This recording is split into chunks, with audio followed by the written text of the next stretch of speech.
I'm Johnny Massacre and welcome to the Johnny Massacre Show. This is the Sunday Night Massacre and today we're going to talk about Biden winning the presidency. As usual, I'm going to ad-lib this. I have no idea what the fuck I'm going to say, but usually this is the best way to do it because when I plan it just ends up sounding contrived and weird.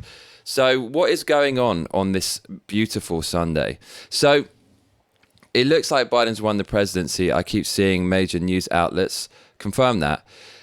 But it also looks like Trump is fighting it in the courts.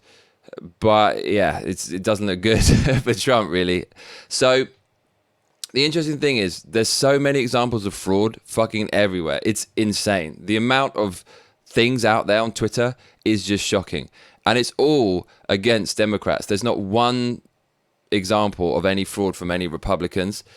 And the interesting thing is, all the kind of left-wing people on Twitter are kind of celebrating it and they're taking glee in the fact that Trump has lost, or it seems to have lost. And it kind of strikes me that even if it is fraud, they don't really care. And I think that is the most disturbing thing of all, because the most important thing in the world is America. It's the most powerful, richest country in the world and has the strongest military in the world. It's like the global policeman. And so we need America to do well. Also, America is the country that lifted the world out of poverty because it's the best example of capitalism working anywhere in the world. Even commie scum, like the Chinese Communist Party, can make loads of money feeding from the capitalist trough of America. And unfortunately, if there has been fraud in the election, and there's so many examples of it, and certain states came down to a knife edge where you'd have to say if there was fraud, then that would have definitely influenced the election results. Then it basically undermines democracy in America, and if people lose faith in the electoral system, America's basically over. It will become like some kind of banana republic. Of course, people on the left will gaslight you if you say that and say, what are you talking about? But look, I mean, Trump came through, he didn't toe the line, he just said what he thought, and he kind of tried to drain the swamp, and look what happened. He went against the grain. The deep state, the FBI, tried to kind of get rid of him in the spotlight, in full view of everyone, but they just didn't give a fuck, because people are so tribalized, they don't even care. So if Democrats did that for 4 years and refused to accept he was elected in the first place, do you think they'd give two fucks about a little bit of voter fraud? I find this really disturbing. I kind of get it, you know, if you're the winning side and the other side is saying, oh, there's fraud, you just want to say, fuck off, just go away, right? But there's a lot of stuff online, so I think anyone who's intellectually honest, you look at that and you're going to think, well, that some of it looks a bit sketchy. So my point is this. I mean, Donald Trump is entitled to recounts and entitled to due process, so he can try to push it in the courts, but it's going to be difficult because, you know, it's because of the checks and balances.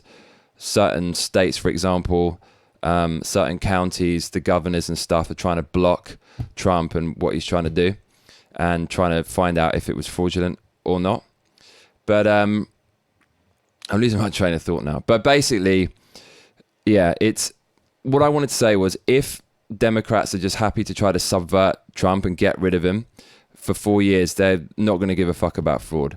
And I don't see the problem with recounting the votes if there isn't fraud. So if all the leftists are saying there's no fraud, then why not recount the votes? What have you got to hide? Seriously, if I had a clean conscience, I remember what I was going to say now. If I digress too much. It's not me, it's my ADD. If I had a clean conscience, then I would just say, look, you can recount the votes 100 times over, 1,000 times over. Do it until January or whenever the date is when Biden's going to be officially sworn in or whatever. You can count it till you're blue in the face, motherfucker, but you're not going to find anything wrong with it. It's not like Republicans can suddenly change it and inject their own fraud into it. So I find that quite interesting. And I've got so much to tell you guys, as they say on YouTube. I've got so much to tell you lot. I've been taking snapshots of every single piece of controversial stuff about this election for the last 2 weeks. I've got thousands of images. At some point, I'm going to have to go through it and give a big summary of how crazy this election was. And my main concern is just this is it for America. And the irony is, for the last 4 years, we've heard how Trump is the end of democracy and how Trump is a Nazi and stuff. And all I've seen is a really good economy and freedom of press, and that's it. I would like one example of how Trump has threatened democracy in any way, shape or form. One concrete example.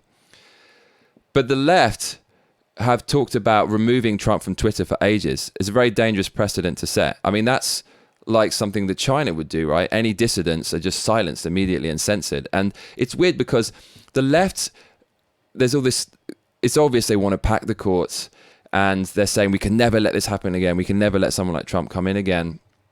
And it's like they want totalitarian power forever. And ironically, the only reason the Democrats can have that platform to try to instigate that is because of a system of checks and balances. They want to remove all the checks and balances and just have one party rule forever. And that's just the most nightmarish thing ever. I mean, they so obviously want to do that. Look how aggressively they tried to get rid of Trump illegally for the last 4 years. And look now how they just don't give a fuck about voter fraud. And yeah, so ironically, without those checks and balances that they're trying to get rid of, they wouldn't even exist, and they'd be under the thumb of some dictator. So I find that rather disturbing. Don't believe me?